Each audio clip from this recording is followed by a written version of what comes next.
మంచి నాయకులను ఎన్నుకోవాలని సమాచార హక్కు పరిరక్షణ సమితి ఎలక్షన్ వాచ్ కమిటీ ఆధ్వర్యంలో గురువారం చండూరులోని ప్రభుత్వ డిగ్రీ కళాశాలలో జరిగిన ఓటర్ అవగాహన చైతన్య కార్యక్రమానికి బొమ్మరవైన కేశవులు ముఖ్య అతిథిగా హాజరై మాట్లాడారు. మంచి నాయకులను ఎన్నుకోవాలని సమాచార హక్కు పరిరక్షణ సమితి ఎలక్షన్ వాచ్ కమిటీ ఆధ్వర్యంలో గురువారం చండూరులోని ప్రభుత్వ డిగ్రీ కళాశాలలో జరిగిన ఓటరు అవగాహన చైతన్య కార్యక్రమానికి బొమ్మరవైన కేశవులు ముఖ్య అతిథిగా హాజరై మాట్లాడుతూ ప్రస్తుతం లోక్సభ ఎన్నికలు కీలక దశకు చేరుకున్నాయి. మరో 4-5 రోజుల్లో తెలంగాణలో ఎన్నికలు జరగనున్నాయని తెలిపారు. ఈ ఎన్నికలలో ప్రజాస్వామ్య పరిరక్షణకు యువత చదువుకున్న వారు నడుం బిగించి ఓటు హక్కును తప్పనిసరిగా వినియోగించుకోవాలన్నారు. దేశంలో లోక్సభ ఎన్నికల ప్రక్రియ కొనసాగుతున్నందున ఊరు, వాడ, పల్లె, పట్నం అన్ని చోట్ల ఎన్నికల సందడి కొనసాగుతుందన్నారు.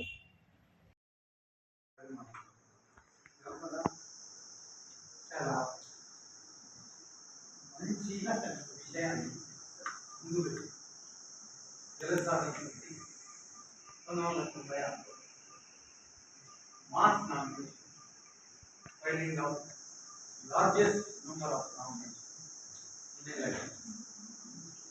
దాంట్లో కూడా డిమాండ్ చేసినారు. ఈ దేశంలో 2 అభ్యర్థులు వస్తున్నారు కాబట్టి ఏఏఈ అనే అంశాలు ఒక మోపిల్లలో నాగరిక అల్ప ఉంటుంది నేను కూడా మోపులేను అప్పుడు ఇంకెప్పుడు అలా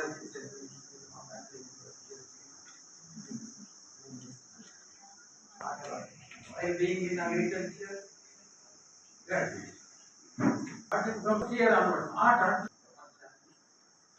university class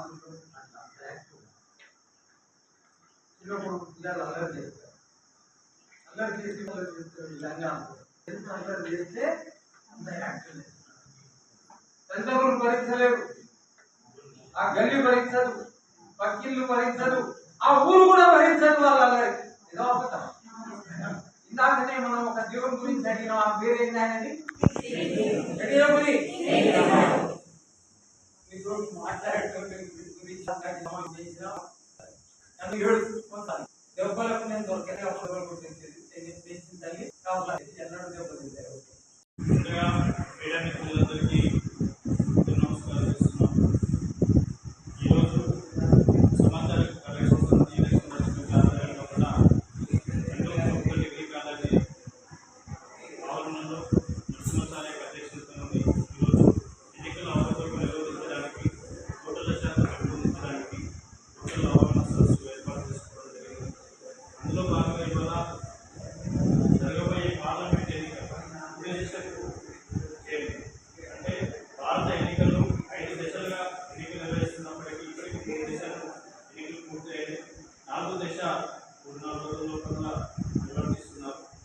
సంబంధించి ఇవాళ 1951 నుంచి కూడా ఎన్నికలు జరుగుతున్నప్పటికీ మరి ఎన్నికల శాతం ఓటర్ల శాతం పెంపొందిస్తున్న సమయంలోనే భారతదేశం వేగంగా అభివృద్ధి చెందుతున్న దేశంలో ఓటింగ్ శాతం పెరుగుతున్న సమయంలోనే దాదాపుగా ఓటర్ల శాతం పడిపోవడం గమనించి ఎలక్షన్ వాచ్ కమిటీ ఏర్పాటు చేయడం జరిగింది.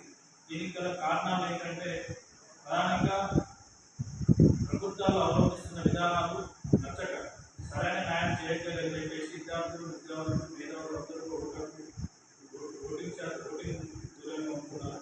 అది గమనించి మరి వాళ్ళు అవేర్నెస్ తీసుకురావడానికి మన భారతదేశ వ్యాప్తంగా కూడా ఓటర్ల అవగాహన సదస్సులు, సివిజిల్ లాపైన అవగాహన సదస్సులు ఏర్పాటు చేస్తూ ఇవాళ చంద్రూరు ప్రభుత్వ డిగ్రీ కాలేజీలో నిర్వర్తిస్తున్నందుకు తెలియజేస్తా ఉన్నాం. భారతదేశం అభివృద్ధి చెందుతున్న దేశంలో మరి భారతదేశ అభివృద్ధికి ప్రజాస్వామ్య పరిరక్షణ కూడా ఎన్నికలే కీలకం. కాబట్టిగా ఓటింగ్ శాతం వ్యక్తులు కూడా ఓటర్కు వేసి ఓటర్ల శాతం పెంచాలి.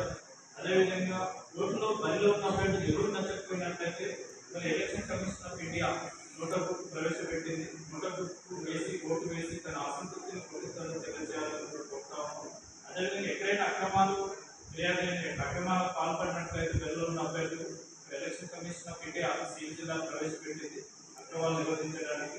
కాబట్టి ఆ సివిజిల్ ల్యాబ్ అందరూ కూడా వినియోగించుకొని మరి దాదాపుగా అక్రమాలు సివిజిల్ ల్యాబ్లో ఫిర్యాదుకు ప్రతిస్పందన 100 నిమిషాల్లోనే వస్తుంది.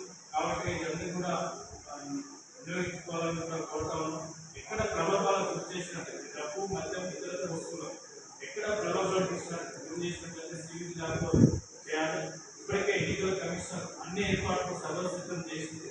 ఎన్నికలు సజావుగా నిర్వహించేందుకు కూడా ప్రభుత్వ యంత్రాంగం పోలీసు సిబ్బంది కావచ్చు అన్ని ఏర్పాట్లు చేశారు.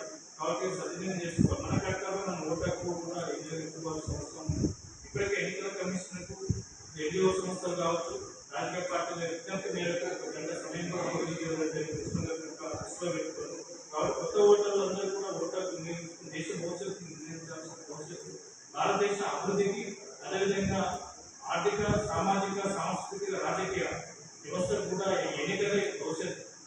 లోక్సభ ఎన్నికలు అనేవి దాదాపుగా మన యొక్క భవిష్యత్తు నిర్ణయిస్తాయి. కాబట్టి ప్రజాస్వామ్యంలో ప్రజలే ప్రభుత్వం. అలాంటి రాజ్యాంగం సుప్రీం అలాంటి సుప్రీంలో మనం ఓటర్కు వినియోగించుకోవాలి. ప్రజలకు నచ్చిన నాయకులు ఎన్నుకోవాలి. ప్రజల సేవ చేసిన నాయకులు ఎన్నుకోవాలి. అవినీతి కొరకు కోర్టులో ఉన్నారు. వాళ్ళు వేరేయాలంటే మనం ఓటుదారు బుద్ధి చెప్పాల్సిన అవసరం ఉంది. కాబట్టి ప్రతి ఒక్కరు కూడా ఓటర్కు వినియోగించుకోవాలి. భారత రాజ్యాంగం కల్పించిన ఓటర్ ప్రజాస్వామ్య దేశంలో ప్రపంచ దేశాల ఆసక్తిని చూస్తూ ఉంది. ప్రపంచ 20 దేశాల నుంచి దాదాపు 75 మంది